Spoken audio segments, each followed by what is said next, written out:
Possession crucial from this. How much longer will the referee allow? Dublin lead by a point, and there's the whistle. It's over. It's over. We earned it by winning the last 2 matches on the road, and that's not going to be taken away from us. But what I love in hurling, I love players that will never give in. He hits it. It's over the bar. Oh, holy Moses. Hello and welcome to the RTÉ GAA Podcast football edition. This week we're doing 2 podcasts to celebrate the launch of the RTÉ's coverage of the championships, which are taking place in November and December and October because it's 2020 and that's what happens.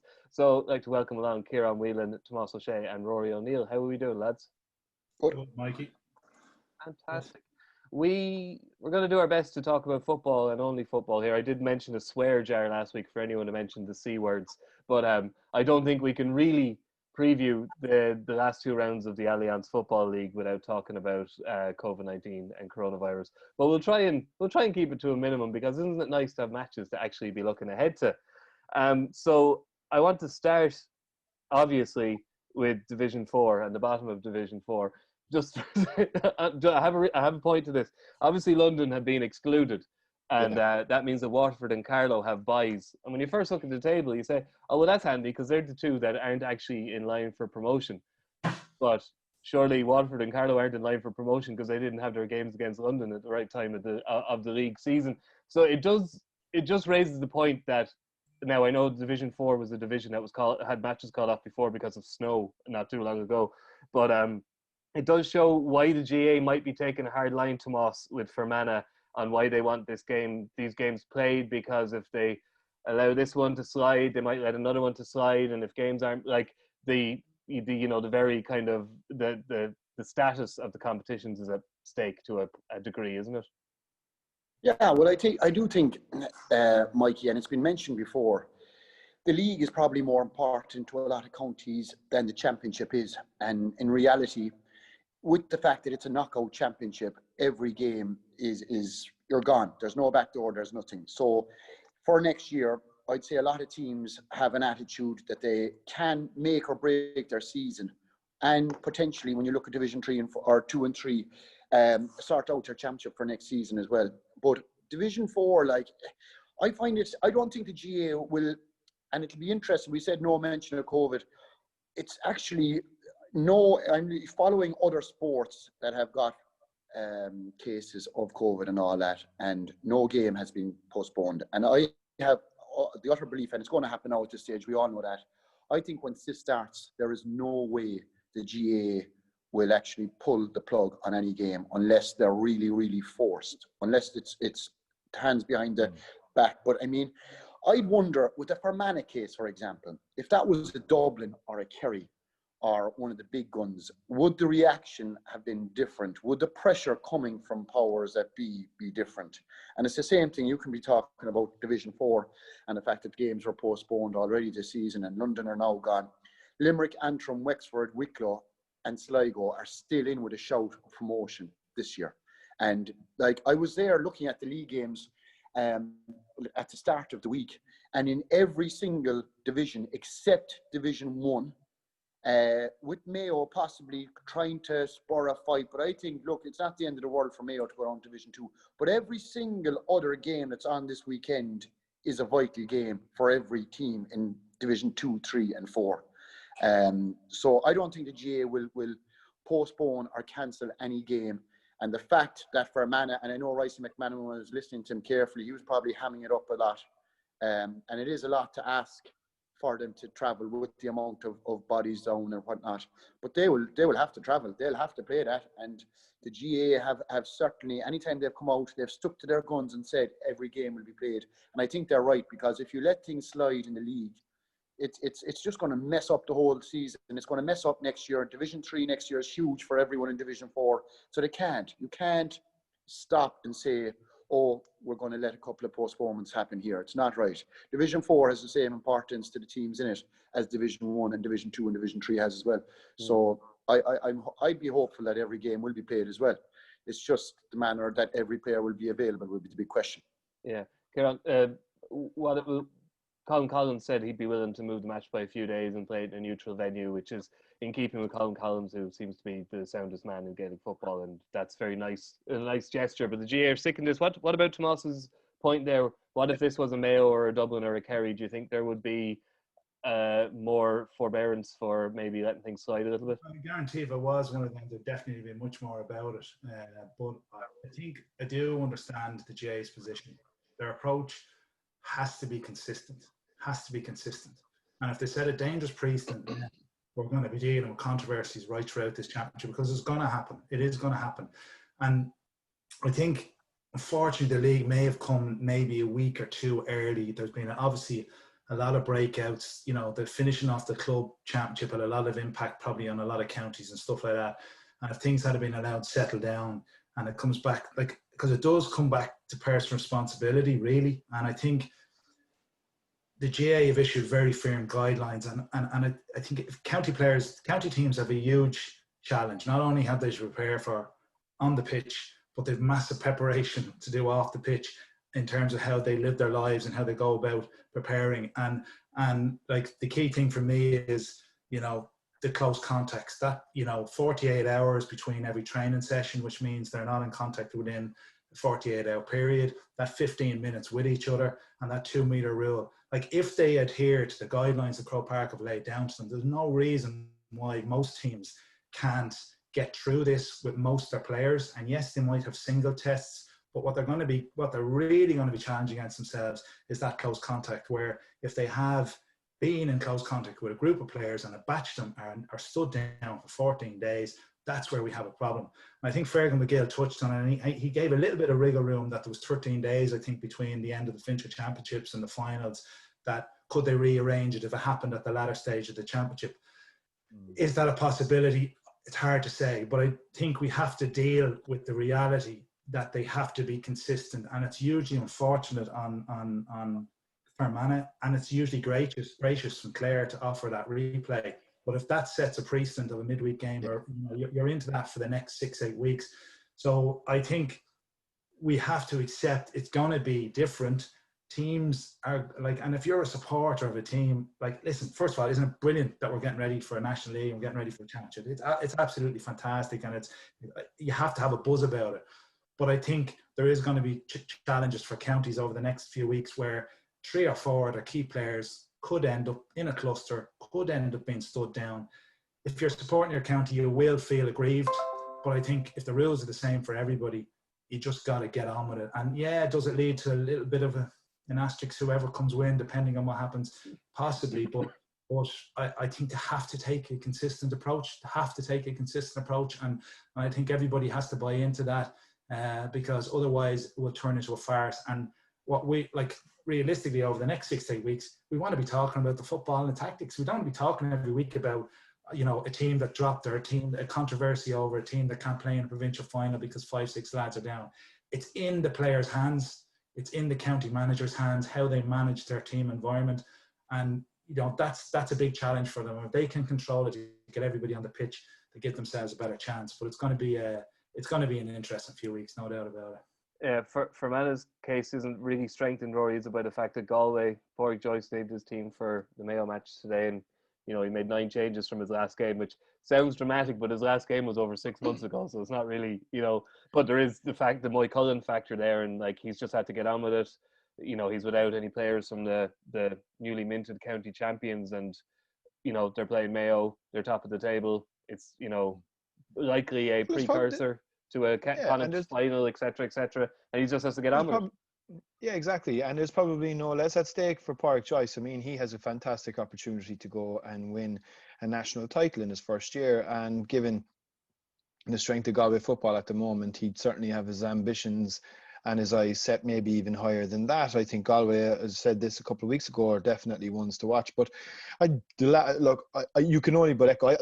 I initially, when this thing started to surface, it's surface again with the second wave, I was kind of the view that maybe they could lend, or, you know, factor in a small bit more wiggle room and stretch things out if there was a very serious case to deal with, and if that did happen. But I think, given given the sort of proliferation of the disease now and how the case numbers are being so high, the level, what's being classed as a close contact, if they ended up getting into a situation where they created, as Whelan said, a dangerous precedent around Fermanagh by postponing on the basis of the plight that Fermanagh find themselves in, they're just creating a massive rod for their own backs. And then 2 weeks later, it'd be someone else. And then this gets pushed back. And that, well, you did it for that team. Now and then you're into the DRA, and then there'll be teams take. So it just becomes extremely messy. I think they've no choice.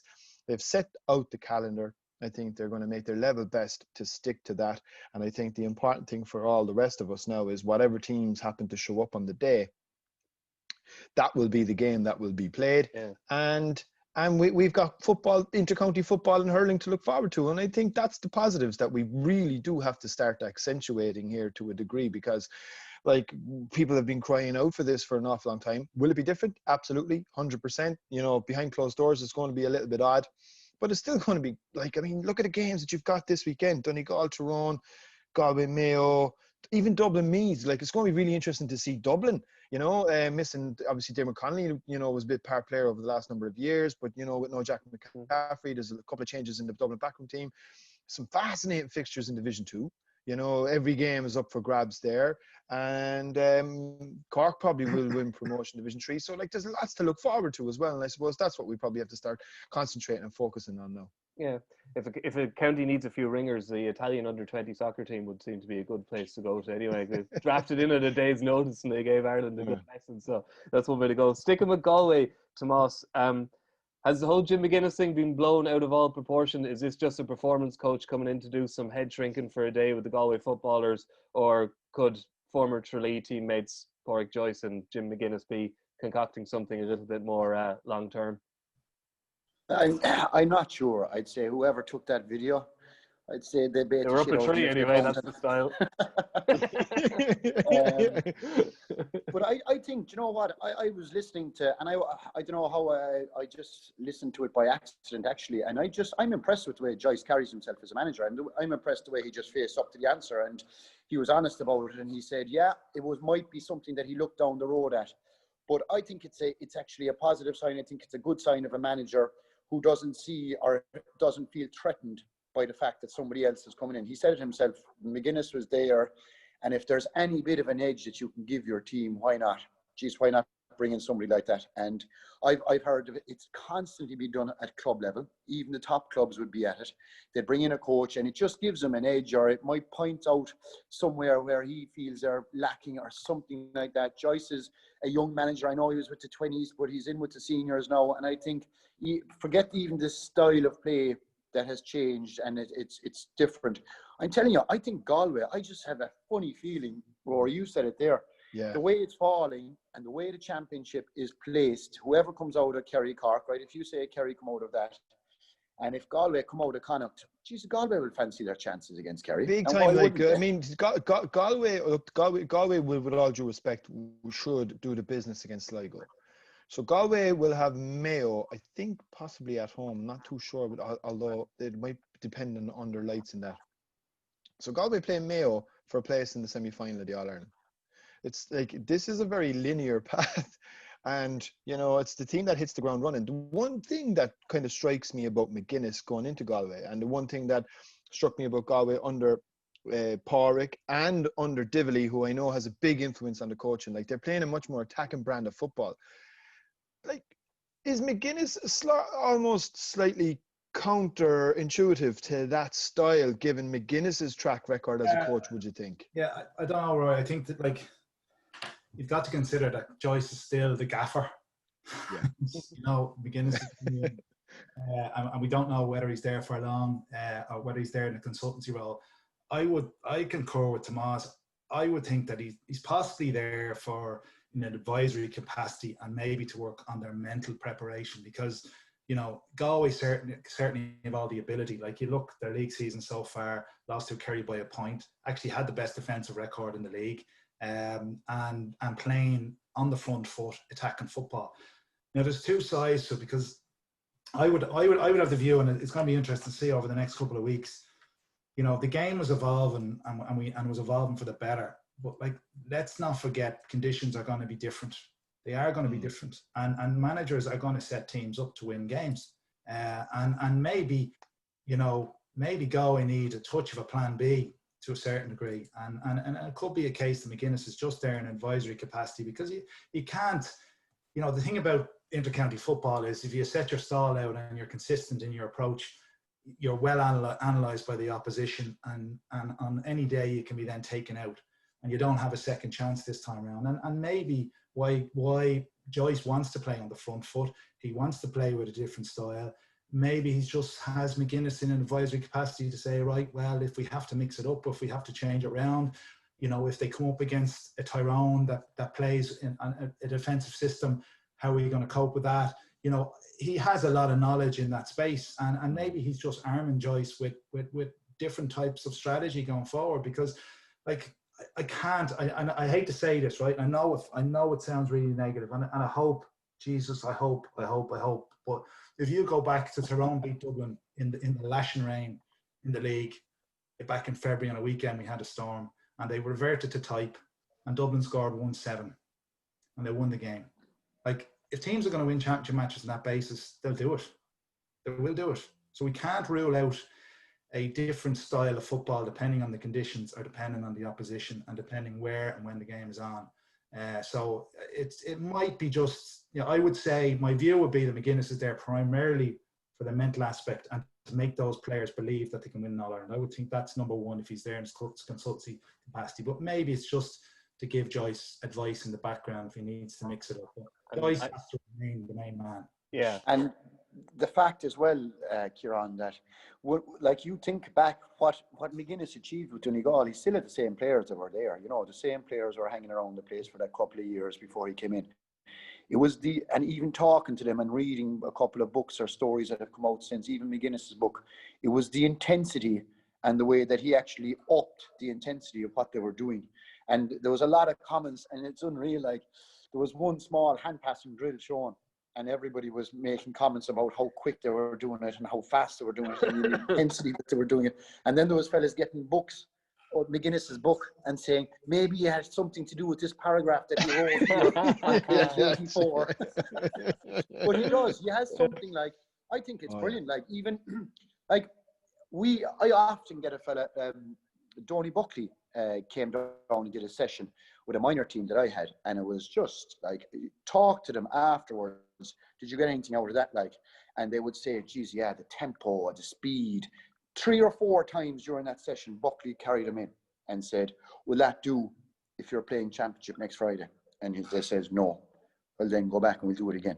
And that kind of mentality that it's not acceptable to train a certain way, then it's not acceptable. You're not going to go out and play a certain way. So I think Ciaran is right.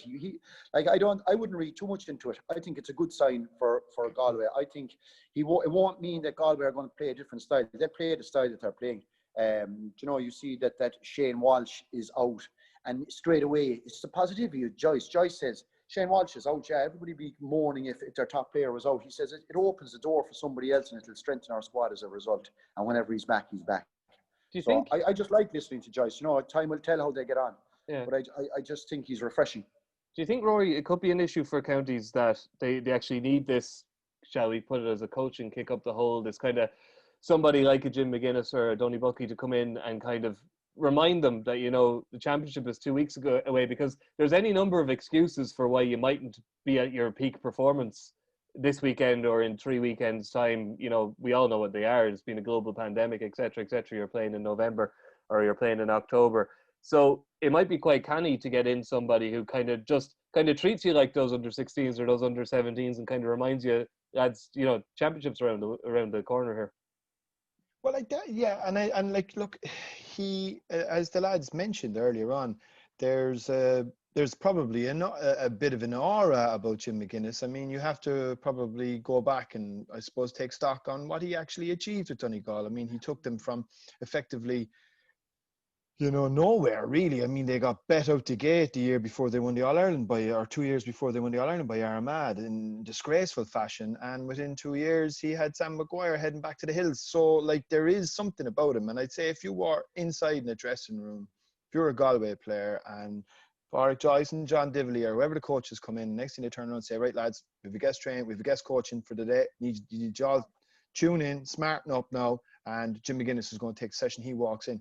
You're definitely, I mean, I don't know, like it's a long time since I played, but you'd certainly, the ears would be, you know, perking up, and all of a sudden probably add a little bit of a spring to the step before you head out for the session. So like I'd imagine, yeah, but I suppose at the same time, he's just like, I think you might have mentioned before, Whelan, they're pals from college days, really, aren't they? Aren't they? Like they were friends, I think, going back to their in Tralee IT. So yeah, it might be a favour.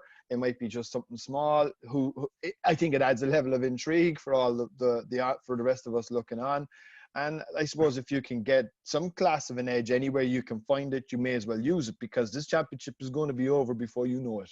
I tell you who's sitting back, lads, and kind of loving all this talk. Oh, there's Mayo. Yeah. James Allen is sitting there and he's thinking, you know, if you go back to even, okay, the end of the league, but you go back to March and you look at the amount of players he was missing through injury and stuff like that, and they nearly have everybody back, I think, apart from Jason Doherty. A lot of them looked in good enough shape coming through the club championship. You know, is it the last? They might have found a player or two. They had a very good club championship, and they might have found a player or two, Whelan. Yeah, is it the last blast for this team? Like he seems to be quite a loyal manager and sticking to the guys that he knows will deliver for him. You heard Pádraig Joyce saying he'll play guys that are in form. You know, you've no chance to gain form or get into form in this championship. It's kind of hit or miss. So it's going to be an interesting dynamic. I'd say Mayo are sitting back saying, you know, let all this build Galway up as much as possible, lads, and we're waiting in the long grass. And like, look at what Mayo have achieved on the cusp of a few All-Irelands over the last few years, where they probably should have won them. So you can't write them off, lads, and that could probably does it make this week? You're on Sunday night, right? And it's going to be one of the first games on the show on Sunday night. How does it affect that fixture? Like, what way do Mayo approach Sunday night now, do you think, lads? No, I just think if you're a Galway man, you don't want to be losing that game, right? And there's a lot of talk about Mayo going down for the first time in a long time. But every single team in Division 1 this weekend will be thinking of championship and nothing else. They'll be trying to get their travel arrangements right, how they actually get ready pre-game, all this COVID stuff. They'll be getting used to that and they'll be using it, right? I don't think it's the end of the world for Mayo to go down, right? But I do think, like we talk about McGuinness, it's about getting up to championship pace, and it's about getting the I don't care what club football you play and how the standard of a county championship and all that, it's nothing compared to inter-county. And I think that's what they'll be using. There's nothing interesting for me really as such. Yes, watching Dublin, but all the interesting matches for me are down in Division 2 and 3, to be honest with you, and 4 for that matter. But I do think it's nearly... Shadow boxing in Division 1, you think, Tomas? What? Shadow boxing in Division 1, you think, Well, I don't think it's shadow boxing, Rory. I think they'll go with whatever. But I don't think it's the end of the world for Mayo if they lose to Galway. But I do think it's a fair dent to Galway if Mayo are capable of actually beating them in the league here. But then again, the amount of bodies, Galway are down bodies as well. I don't think the league is the be-all and end-all. You have Donegal and Tyrone going at each other as well. Is it going to reflect on championship? I don't think so. Unless something serious happens in the game, I don't think it's going to have a huge impact. Can I ask you, Ciaran? You were talking about new players, and James Horan has brought in two. He's brought in Westport's Mark Moran and Darren McHale, who scored 1-4 for Knockmore in the county final. Just what Tomas said there, the idea that just a step up to inter-county. Do you think James Horan would do? You know, he's lost a couple of forwards. You know, I think Jason Doherty is out. Dermot O'Connor's injury. Like, is there any chance he would take a risk on someone who's ever played inter-county now, or is what Tomas saying? Forget about it. You're going to be going with your tried and trusted for your last 2 league matches and coming into championship. It really depends on the management, I think, and the status of the team, Mikey, being honest with you. I do think there's going to be shadow boxing, you know, and I agree that, like Tomas touched at the start, that the league is so important to certain teams, and for Laois and Westmeath and the Division 2 and teams that are trying to push into that top 2. Roscommon. Like that, like it's usually important that they hit the ground running. I think Division 1 is going to be, you know, listen, Dublin, it'd be interesting to see where Dublin are at against Meath. Meath are already relegated. you know, Donegal play Tyrone. They have to do it again in 2 weeks' time. You know, do you take a bit of a risk that they're going to be safe enough, you know, and it does become an element of shadow boxing. So I think with Mayo, Galway are down, they've made 9 changes. So I think it's the perfect game for the likes of Horan to introduce somebody that's coming out of club football in good form and throw them into that county jersey. And you like, because every year creates new stars are born, and somebody can hit a wave of form, and all of a sudden can make a huge difference. And I think it was one thing that Joyce alluded to, saying he would play players on form. And I think that is going to be one of the risks for the intercounty managers now, because they're not getting them back in April, May. They don't have the time on the field. They don't have the A versus B games, you know, to be able to see who's really going well or who's having the odd hot spot here and there. They probably haven't had as many challenge games, only a handful of challenge games. So it is a bit of risk and reward. You know, do you go with somebody that maybe established but may not be informed? Like the same challenges, I'd say, are going to be laid down to Desi Farrell, you know, in terms of some players that Dublin have been out of action for a good while as well. Will they hit the ground running with the same level of form, or do you throw guys in there? So I think particularly for Division 1 teams, the last 2 league games is a good opportunity to give a few lads a run out, a spin out, and you could get a few springers come 2 weeks' time. But there's no doubt there's going to be shadow boxing, because in 2 weeks' time, lads, nobody will remember this weekend. It'll be irrelevant, you know, when the real deal starts. Yeah.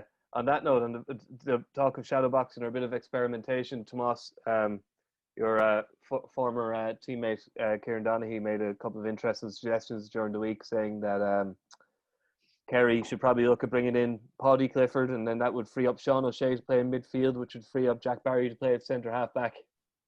Sounds very neat and tidy. Star has it sorted, really, hasn't it? Not sure about Jack Barry at centre back. The rest you probably get away with, but yeah, I don't know. Like what I would, if you're a manager, right? You have 2 matches. It's very interesting. I was just listening, and I was only kind of forming the thought in my head while Ciaran was talking there. The first match, would you try, fellas? And you would, right? But then before championship, right? Let's say, do you give your first team that you want to try out, do you give them 1 game together? Because it is risky. Like, you're going in and you're playing, like, especially for the likes of Tyrone and Donegal, you're going in and you're going, 1 team are obviously going to be gone after no matter what happens. Do you give them 1 go, or else are you confident enough to say, right, lads, we're going to throw fellas in here, left, right and centre, and whatever happens, we're going to go with a certain team then on, or we pick the best out of the 2 games, and that's what we'll go with. I don't know. You see, for me, I was watching closely, and I was watching all the championships. It was great to see any football, but I was watching, nobody for me stood up in the Kerry County Championship. Probably Tony Brosnan at times, and he's gone injured for the year. Joe O'Connor from Stacks, but is he at a level that you can actually slot into championship? I'm not sure yet. I think Kerry will be going very, very much like, and I know I would have been a big fan of Paddy Clifford, and I would have seen him at UCC level, and I would have been a big supporter. But I'm not sure did he do enough in the county championship this year to merit a championship start. And there is, no matter what anybody says, the step up. I don't care if you're East Kerry or if you're Kilmacud Crooks, whatever team it is, there's no comparison to club football and the pace and the strength and the ability of intercounty. So you can't compare on that level. But I think Kerry would be going with a very, very similar, except for the fact that Peter Crowley is back. I'd say Kerry will probably be challenging with the same group of players that That's huge, isn't it? Crowley being back. Crowley being back, yeah. And like the other worry from a Kerry point of view is David Moran, right? If David Moran is injured or he's carrying a knock, he is your leader out around the middle of the park. And if you don't have him, I won't say you're rudderless, but you do lack a lot of leadership around the middle of the park. I can see if Jack Barry is injured, I'd love to see Diarmuid O'Connor getting a running around the middle of the field. And if you watch the under-20s this week, there's a couple of players. There's a Sean O'Brien playing wing back, and there was talk of him coming into the senior team from Beaufort, and he impressed me against Cork in the under-20s in Tralee. He's a serious player. And if you have, I tell you, do you remember that famous comment I made a few years ago there that well, it wasn't on purpose. I wasn't trying to insult him, but I said Dublin have the few scumbags that'll do a job when you need it. Kerry lack that type of player, and it's not. And people kind of say, oh, There's your line, lads. Kerry lacks scumbags. We had no. What I mean is, you lack somebody who's not dirty, but who can get things done at certain stages in the matches. John Small, clever. Philly McMahon, Johnny Cooper. All the players and brilliant footballers. Absolutely, that's what people miss. That these fellas can actually play. And look, it'll be interesting to see. I think the likes of the approach by teams this weekend will be interesting. What teams will go with this full strength team that they have, and what teams will actually give players that did well in county championship. Because in fairness, if things go pear-shaped for Kerry, right, or any team for that matter, in the first 2 games, and then you're coming in with a little bit of a confidence issue, the only team that can afford, in my eyes, to take 2 beatings and still be confident going into an All-Ireland Championship is Dublin, right? And that, for obvious reasons, they lost a few games in the league last year. It doesn't bother them when it comes to championship. And I think of all the championships, I think Dublin are set up. Kerry will have it tough against Cork. Mayo will have it tough with Galway. You'll have all your normal tough games above. It's actually the championship, I won't say is set up, but if Dublin, if they're anyway decent, will come through Leinster, play 2 All-Irelands, get their 6 in a row, and say thanks very much, COVID. I might have had a few other questions, but I think we're on to Dublin now.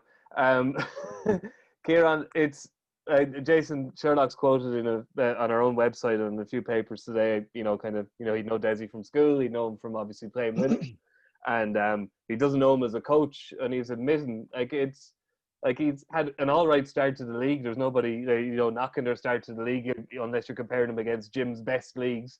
But to lose Jack McCaffrey, and to a lesser extent, I mean this with the utmost respect to Diarmuid Connolly, but less of an integral player. But to lose 2 players to retirement or career breaks during lockdown, it doesn't really help, does it? No, it doesn't. And you got to look, I suppose, in Dublin. You say, the quality obviously is still there, and there are a lot of still top quality players. But it's a challenge for Dessie Farrell. He got the job at very short notice, announced by the county board chairman with about 24 hours notice, and he was kind of flung in there, and the team were going on holidays, and he got the team back. He was trying to put his backroom team together, and you were straight into the National League. You're back to back in the National League, and then obviously we're into COVID, and the team is gone. Same for every county. But I suppose different challenge when you're taking over from a team that's very successful, and probably a lot of the highs and buzz has gone out of the 5 in a row, and that continuity, the thing that Dublin were very, very good at was, keeping themselves in good condition, coming back in the league, competing in the league, and then being there in the championship, and they were just at this consistent level. So it's going to be interesting to see, we will get a sense of where things are at on Saturday night. But it's been a tough start for Dessie Farrell. He's made a change to his backroom team, which came as a surprise. So Jim's gone, some of the key coaches are gone. Darren Daly, who would have been very influential in the backroom as well in terms of the defensive kind of play, is also gone. I think his media officer had to pull out as well due to work commitments. There's been a lot of instability, as there has been for everybody. But there's probably, I suppose, if you looked at the year the way it was panning out, and Dessie had time, and you look at some of the quality players that they still have there, they would have gone in as strong favourites probably to do the 6 in a row. But I think that has lessened now, because I think this championship is much more open, and it's you can be caught. And it's going to be interesting to see the changes, and we haven't had time to really see that in the league yet. So I don't think they're as strong favourites as people might think. I think those boys in Kerry will take a lot from last year's All-Ireland final. They have the quality up front. As we've alluded to, Galway coming strong. I've also. Donegal, for me, have also had a lot of ability and young team and knitting well together. And I know Stephen Rochford would have firm beliefs that they can go a long way. So I think it's more open championship than it's ever been. And there's no doubt Dublin are going to suffer. Jack McCaffrey, lads, take him out and what he can do, what he done in the All-Ireland final. And, without, let's go back to last year's All-Ireland final. Jack McCaffrey doesn't play, Dublin don't win. Draw, simple as that. Carry her out the gate. So I think it's more level, being honest, lads. And I think, Dessie's going to have to find one or two. It's going to be interesting to see. Do we see more of Sean Bugler? You know, he's looking at him. He looked at Conor McHugh, Aaron Byrne in the league. Defenders wise, then, you know, Merchant will obviously become more of a mainstay back there when Eric Downs get back in. I think it's interesting times, and looking forward to seeing them over the next couple of weeks to see where they're at in terms of their conditioning and how they've come back, because again, a very short time to prepare. So I think it's leveled out, lads. I really do. Well, I actually think no, I don't like. I'm not saying Dublin are there for the taking, right? But I do think, like you watched the last few years, right? I don't think you say compared to different eras. I don't think a team. I think to beat Dublin, you have to have a set of forwards. And right now, you're looking at around the country, and you're saying who has sets of forwards to beat Dublin. You're looking at Kerry, you're looking at Galway, you're looking at possibly Donegal, right? You're going nowhere, right? Forget about your defensive setup a while, which you'll have to worry about as well. I won't win it. But I do think that Jack McCarthy is a huge loss, right? And there's lots of things going on around the side. But I think when you're Dublin, it all comes back to this core group of players, and they've never wilted. And there's 5 or 6 or 7 of them, and they're constantly adding. Conor Callahan has gone in there now, Kilkenny, Fenton, the same boys. The 2 players I think that are key, and had Kerry similar players in their positions last year, I think they would have won the All-Ireland. And I think it's underrated within the Dublin setup. We talk about our key players, is the likes of Mick Fitz, what he does inside, and the likes of Johnny Cooper, and it was like the Kerry team that we played on. The likes of Mike McCarthy was underappreciated. The likes of Tom Sullivan was underappreciated. Yet these fellas were going out marking the best forwards in the game every time. And I think while Dublin still have those players to mark the Cliffords, to take care of the Shawnee Sheas, that Dublin, you'd have to say, they're not outright favourites. I think Dublin are there. If you're actually a good enough team, you'll beat them. I don't think they're unbeatable by any means at a stretch. But the way the championship's laid up for them, I can't see Kildare or Meath putting them to the sword in Leinster. And in that way, the championship is actually set up for them to actually, it's not disrespecting Leinster, it's not, but it's very hard to see somebody in Leinster beating Dublin this year. So Dublin will have their 2 league games, they'll have 2 or 3 games in Leinster, and then do or die in the semi-final. I fully agree. I think that's one of the biggest advantages they probably have, is that you look around the other contenders and you look what Donegal has to put up with on day one, and Tyrone up there, and then like you've got Monaghan up there as well, Cavan progressing, Armagh progressing. Like Ulster Championship is back to the old days, blood and thunder. And then out west you've Roscommon, who again on an upper curve, Galway and Mayo, and then you've got your boys going to Páirc Uí Chaoimh for a banana skin, you know, against a Cork team on the up. So they have a big advantage in that they can probably plan out a little bit better, and, you know, yes, be prepared and ready and respect the Kildare or the Meath or whoever comes maybe at them in the Leinster final. But the inevitability is that they'll be in an All-Ireland semi-final. But the counter-argument, Ciaran, is that they go in, they beat Westmeath, and then they play Louth, Longford or Laois, and then they play presumably Meath or Kildare. Meath, the only Division 1 team in Leinster, and they're bottom with no points. They go in cold to play Donegal, Tyrone, Monaghan, etc. Yeah, and that can be a risk as well. You know what I mean? You know, you look, even go back to last year. You know, when they played Cork in the Super 8, Cork gave it to them for 40-45 minutes. You know, in Croke Park. And there was little glitches, and there was you know 25-30 minute patches where they weren't at it, and that safety net's not there this year. So you know, whoever comes through and meets them in that semi-final, you know, from Ulster, isn't it? Ulster, yeah. Ulster, yeah. You know what I mean? Will be well down the road in terms of their intensity levels and preparation. So it will be. Listen, lads, it's going to be great. That's the positive thing. Speaking of Ulster, Rory, to talk about shadow boxing, like you can't get two teams who know each other better, really, at this stage, I suppose, than Donegal and Tyrone. And it is an interesting dynamic that they play this weekend, knowing that they play in. You could argue the most do or die. Well, the 2 teams with the highest stakes first round match in the championship, you could argue, is Donegal and Tyrone. For a neutral, at least, they're 2 teams who could be cast as All-Ireland contenders playing each other in the first round. Oh, it's huge. I mean, it's our first football match on the Sunday Game Live, and it's one I'm really, really looking forward to. I can't wait for it. Like, I think it'll be, because they have met, look, in Ulster Championship early rounds, a couple of Ulster finals actually over the last couple of years as well.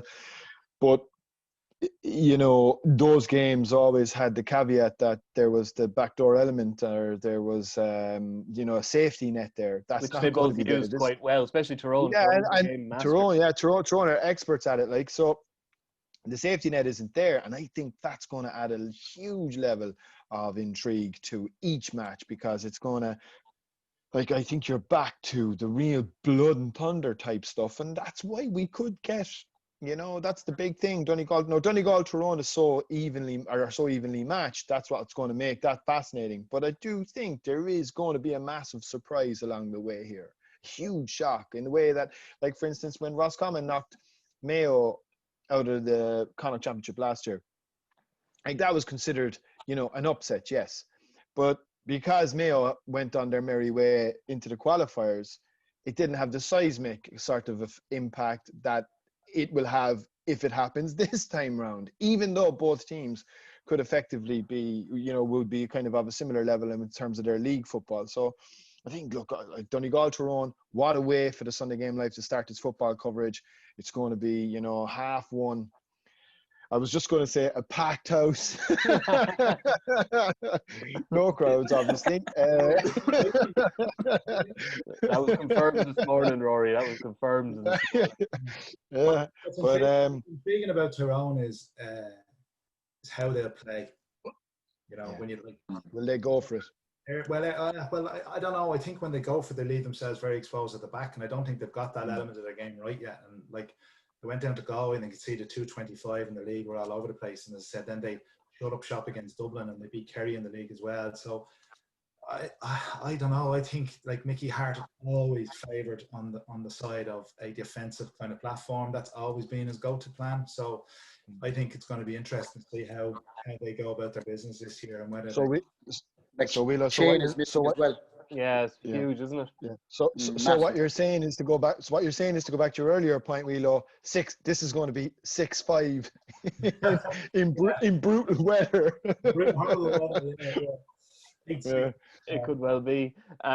What about the rest of? I suppose Monaghan and Cavan they've got the short straw this year, Tomas, in that they're the preliminary round. So there's 4 matches to win for either of them if they're to win Ulster, which is, you know, the complete opposite of the Dublin situation, because they're Antrim okay in the quarter final, but then Fermanagh are down, and then whoever comes out on the other side of Donegal, Tyrone, Derry, Armagh, the Ulster Championship, as always, intriguing. But Monaghan under Banty, we have, you know, it's a bit early to judge the second coming of Banty, but Cavan obviously are a serious work in progress as well. So it's a very interesting match in the local rivalry. Another packed house in another time. Yeah, there's a lot of, and another thing, Mikey, is you know, there's a lot of players like Gary Brennan is jumping to mind. I know there was a couple of McQuinlan and Tipperary that were going to travel, we're going to be missing the championship, and I think Cavan have got a couple of players back as well. It'll be interesting to see. I think there'll be a few additions onto both squads, even prior to the lockdown and all that. But for me, look, for Monaghan, and you're looking at that side of the draw, right? For Monaghan to go through that side of the draw, they'd have 4 tough matches, starting off with Cavan. And that'll be a belter of a match anyway, straight away. Like, you have 2 of the best games, I was nearly going to say the summer there, of the winter, in Donegal and Tyrone, and then Cavan and Monaghan. But it just, when you started talking there, it's the old bugbear.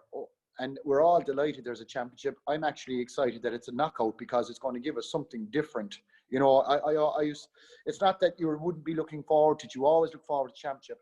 But the start of the championship, when championship is knockout, there's some feeling about it, right? But the provincial system this year will lean totally in one way. And it's totally unfair to the likes of Ulster. Ulster is probably the province this year that, in terms of getting to an All-Ireland semi-final, they'll have a battle. And the proximity of matches, week in, week out, they'll have to. It could have an impact on them the further they go. And I think you'll probably see that happen in the semi-final.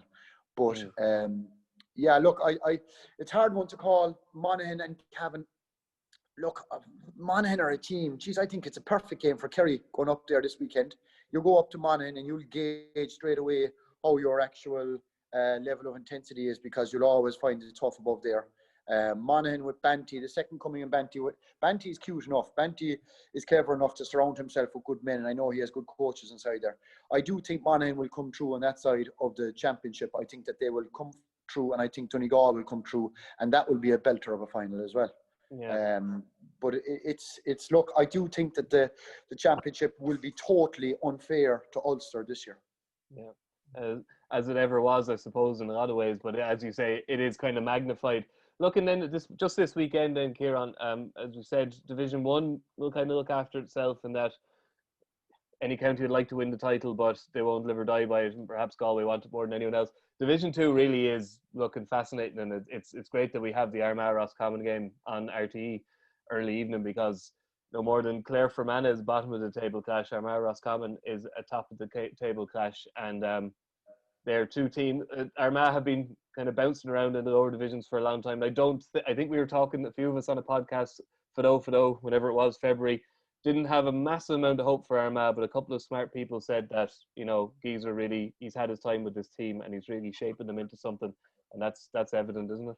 Yeah, I'd agree with that. And like Division 2 is really where the importance is this weekend. And I think this is one of the brilliant things about it, is that, you know, most of the matches on GAA Go, you know, and people can actually get to see them, which I think is fantastic, because, you know, on a normal weekend for people that wouldn't be able to get to see those matches, they wouldn't get to see them in normal circumstances. So I think it's brilliant in that regard. But I think, like, you've got, I would agree, I think Armagh, for me, are a team that have been progressing slowly. I think they've obviously had a few difficult Ulster championships under Ciaran McGeeney, and a few bad defeats along the way when things didn't look too good. But definitely last year, there was definitely a different sign off them, and their players, the likes of Rian O'Neill up front, Rory Grugan was back, you know, Jarlath Burns midfield, Stephen Campbell was back in form, Jamie Clark knocking around. Like, they're all quality players and quality forwards, and I think they're a potential.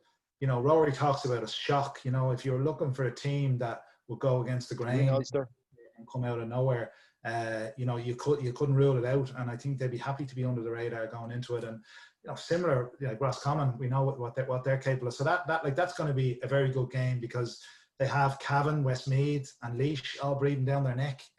You know, so whoever loses it lands in a spot of bother the following week. And then, like, Kildare is another interesting one. You know, who Jack O'Connor, you know, you gotta see, are they progressing in Leinster? Are they on an upward curve? You know, beat Laois in the league early on. They played a very direct style. It was like as if they were looking to reborn a star on the edge of the square or something on those lines. So the next 2 weeks, you know, it's so. That's, you know, I think Mike Quirk alluded to it, that the league is nearly important to some of those teams, and that is a little bit of a worry coming into the broader championship, because you really wonder where will be the headspace of some of the weaker teams, you know. Priorities. Like that, if they've achieved something, they know that their realistic chances of provincial success may not be there. But listen, I'm sure they'll give it a lash anyway. So yeah, I definitely fancy Armagh to win that game on Saturday, to be honest with you. I think they're on a better upward curve. Armagh, obviously, to bring back to the C word, they timed their COVID outbreak quite well. It was a couple of weeks ago. They're back in training. They're good to go.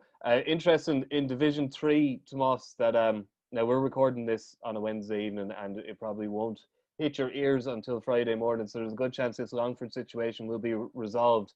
But it's a curious one, Tomas, isn't it? It sounds like it's going to be another one that the CCCC are going to reject. That Longford, for those who don't know, are looking for their game against Derry to be moved to a neutral venue, or at least out of Derry City, which is seen as one of the COVID hotspots on the island at the moment.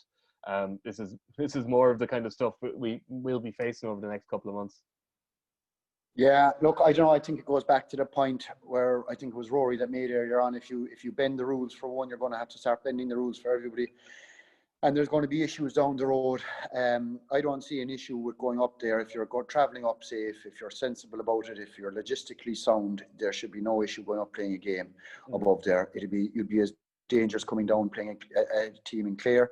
The numbers are very high in Clare as well, or any other county for that matter. In terms of Division 3, I think Cork, and I was actually disappointed. I heard during the week, Ronan McCarthy was talking about Ciaran Sheehan being injured and probably out for the championship, and he's a huge loss to them, even the experience he'd bring to the whole setup. But Sean Powter, I went into Páirc Uí Chaoimh before the lockdown, And I just see this fella, and he's tiny, right? He's tiny. He's about 5 foot 6, 7, 8. I don't know what he is. He's tiny, right? I marked him one time with it was the toughest 20 minutes I ever put down on the pitch inside in Park Ciaran. He was playing centre back with Cork against Derry, and he pulled the strings. Now, Derry were physical. Derry had bodies back.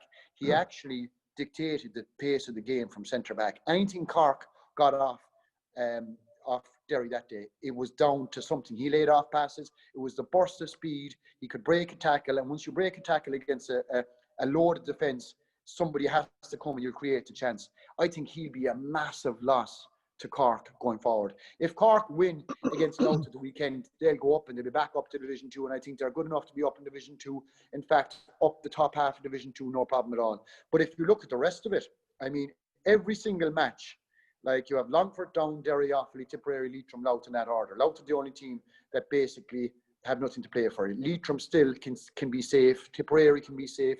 There is 4 huge matches there. But I think Cork, it is a big one. And I think if Cork, Mikey, win this weekend, and then they're pumped up, they know they're up in Division 2, they win the next game, they'll be coming in to the Kerry match fairly on song. But I think Powter is a huge loss to them. Massive Rory, isn't he? I was my limited enough knowledge of Cork intercounty footballers after this lockdown, where my mind has gone blank. But even I look at it and said Powter, that's a big one. I'm not sure is it long term now. But he might not be gone. Like they are optimistic that they'll get him back. But getting him back might involve like that. It mightn't be the 7th of November, I think, is when Cork play Kerry. Yeah. That might just come a little bit too soon for him. But I think going back to what Tomas said, Ciaran Sheehan, to my mind, is an even bigger loss in a lot of ways, because he just would have added that little bit of leadership up front that they're definitely lacking to a certain extent. Gives you a focal point, great ball winner as well, and just adds a huge level of experience into what's going to be probably a very young team in a lot of ways. I'd expect a good number of the under-20s that won the All-Ireland last year to be thrown in. Ronan won't be shy in doing that, and there is some good young players coming through. Tomas is spot on. I think, look, it's a disgrace really that Cork ended up in Division 3. There's no point in saying otherwise. And I think Cork football people know that themselves. So that's been sorted out within 12 months and back up to Division 2. And yeah, you should be competing at the top end of Division 2 to try and get back to Division 1 if you have any ambitions at all. But they'll get it. They'll see through this weekend. Should beat Louth, in fairness. Louth haven't got much to play for and are probably a bit weak. So, and then that just sets everything up for one massive crack off Kerry at home. And look, as Tomas knows full well, like if you catch Cork on a good day, you know, anything can happen. Really, like it can be a ropey up fixture. No, they'll still go into that match against Kerry massive underdogs, and rightly so, because in fairness, Kerry are genuine All-Ireland contenders and Cork are not. But stranger things have happened. Cork have gone into Cork and Kerry matches before, and you know, look, everybody knows the side of the jersey and all of that, and who knows, you know, it could be one of those upsets that we mentioned. Yeah. Before we go, just because one thing that's kind of probably slipped out of people's minds, and rightly so, Ciaran, is hardly at the forefront, the new rules, you know, the advanced mark, sin bin, etc., etc. Tomas is shaking his head with disgust. They've kind of been forgotten about, and I wonder, have teams forgotten about them, or do you think people are actually paying much heed to them? Well, I'd say they are. They're definitely paying heed to them, Mikey. There's no doubt about it. But I actually think the one that's going to have the most significant impact, I know the mark, touch on the mark, but the black card rule, which we really haven't seen, you know, implemented in the championship in its new form, in that you could lose players and you could lose 2 players, you know, for a 10-minute period, you know. So, you're going to regularly have elements of games where it's going to be 15v14, 15v13 or 13. So, and if you get a whistle, or a referee, I'm not saying a whistle happy referee, a referee that implements it to the letter of the law, and you get a significant amount of black cards. So it's going to be interesting to see the dynamic, and I'm sure teams will be doing a lot of preparation for that. Okay, we run the risk of them trying to slow down the clock, which we saw in pockets before. which is the kind of cynical side of it. But then you also have to say, well, how do you use it to your advantage when you have that extra man, and how will teams use it? So I would think, I'm sure there's a hell of a lot of Zoom calls going on because there can't be contact, and lads are tactically doing a lot of tactical review stuff and looking at various set plays and how they're going to approach these games based on these new rules. So even from the new mark perspective, when it's not everybody's cup of tea, I think the purpose of it was brought in for a long ball into the edge of the square and a brilliant catch above the head deserved a point rather than being surrounded by defenders. But you can easily get around that by popping 20-25 yard passes into the scoring zone. And I certainly think you'll have I've said this before, you'll have a lot of forwards coaches. Again, will they have the time to perfect this? We don't know. But I do think if we had a proper championship, you would definitely have a lot of forward coaches trying to create that space to pick up easy marks in that scoring zone and getting the right kicker on the ball. So, I think it's going to be interesting whether we agree or disagree with the rules they're in. And will have an impact, and I'd say they're being quietly looked at in the background by a lot of teams. Yeah. Kevin Feely described the advance mark as a shambles, Tomas. I was wondering, would you share his view? I would. Yeah, it's I think it's not a shambles. It's not that it's showing up or highlighting anything major. I just think it's wrong. I think it's not our game. I think it was brought in because there was a period of maybe 3 or 4 years where you were getting success from being very, very defensive. And the next thing, Dublin were beating these defensive teams like Tyrone. And the next thing, Dublin actually showed a template to other teams that were being beaten by so-called weaker teams going at each other. And Fermanagh were beating. People don't fear Fermanagh like they did before because there's a template of how you actually beat a team playing this style of football. I think that's why the mark was brought in. And other than that, I don't see any other reason. People say it's to promote kicking. It wasn't to promote kicking. There's plenty of kicking going on. There's probably more hand passing still, and the hand passing will never go out of the game. But it was brought in because of the defensive stuff. And I just think, I've seen a couple of club games, and the Cork County Championship there where Duhallow and Nemo, and it probably cost Duhallow the game where Nemo got, and I'd be a Nemo man, there's no doubt about that. But I think it did. I think it's absolutely, you coach young fellas that the game is not up. It's just taking it from Aussie rules. If Aussie rules wasn't there, we wouldn't have come up with this idea at all. We wouldn't. Yeah. And I think it's completely diluted the game. I think it's wrong. I think it's not part of the history or tradition of Gaelic football. And it's not even that it's doing so much damage on, and it mightn't have a big impact on the thing. I just think it's not our game. It's completely, it's wrong. Nothing will change my mind on that. We were doing the Cavan County final there not so long ago, and there was a lot of them. Like, there was quite a lot. There was about 5, I think, in the first half, and like some of them were fairly innocuous. Ball kicked 25-30 meters across field, and your man catches it, and next thing he's turned around, he's got a shot and goal. But the other side of that, Rory, is I've seen it some refs tell you before the game that they're ignoring it, that they're not playing it. At club level, it's every single referee. Now, I presume at inter-county level, it will be some refs miss it. Some refs make sure that you have to put the hand up. Some refs will say this beforehand. It's all down to the referee, and it is refereed. I think it's difficult enough for referees, and I think it's just a shocking rule. I think the other rule then has changed the style of kickouts because more teams are not dropping men back. They're pushing up anyway. And it's a fair John for the goalie to come out to the 21 and place his ball and kick it out. So I do think that you are getting a lot more long-range kicks as well. And I do think that opposing teams have a lot more of a chance of getting primary possession. Like, I think you'll see that as well. Like, so the black card and the kick out are definitely good, but drop the other one. Excellent job. Well, look, it's great. Football's back, and it'll give us reasons to be so angry that the camera stops working on our phone, which I think happened to Tomas there a second ago. So this is good. We have football back, and that's just a wonderful thing. So there'll be plenty of it on RTÉ this weekend, Saturday and Sunday sport around the grounds as always. We have Armagh versus Roscommon on the telly on RTÉ2. Rory. 5 o'clock and a half 5 start for transmit or throw in, and that's and then there's a whole host of games on GAA Go every game, isn't it? So yeah, so you can watch any match you want over the course of the weekend. And then Sunday, then will be where we will wrap the whole thing up with 2 hours of highlights. And Sunday Whelan is actually on Sunday night with Pat's Blan. and it'll be a whistle-stop tour through all 4 divisions, and should be good. See, RTÉ have you sorted if you have to limit your movements this weekend. So the RTÉ website and news app will have all the reports, reaction, comment, analysis, and all the rest of it. So just to say thank you to Ciaran and to Tomas and to Rory, and we will catch you next week. Thanks, lads. Cheers, guys. Possession crucial from this. How much longer will the referee allow? Dublin lead by a point, and there's the whistle. It's over. It's over.